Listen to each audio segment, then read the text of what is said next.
over போடுறாங்க நீ bowling இல்லை நீலேஸ் ஃபர்ஸ்ட் ஒன்று பின்னாடி வந்துருச்சு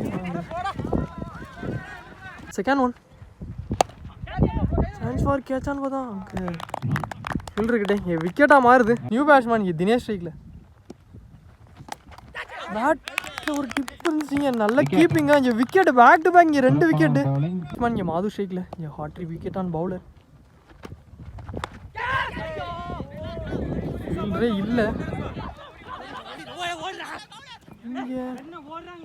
நல்ல த்ரோங்க இங்கே ஒரு ரன் ஒரு விக்கெட்டாக மாறுது 2 வந்துருக்கு 8க்கு 8 தேவை கேட்ச் பால் வேணா அங்கே கேட்சான்னு பார்த்தா ஃபீல்டர் அரவிந்த் பாலுக்கு அண்டரில் போய் கேட்சை பிடிச்சிருக்காருங்க இங்கே விக்கெட்டாக மாறி இருக்கு இந்த ஓவரில் 4 விக்கெட் லூஸ் பண்ணிட்டாங்க பேட்ஸ்மேன் இங்கே சொக்கு ஸ்ட்ரைக்கில் 7க்கு 8 ரிவர்ஸ் திரும்பினாரு ஆனால் அங்கே சிங்கிள்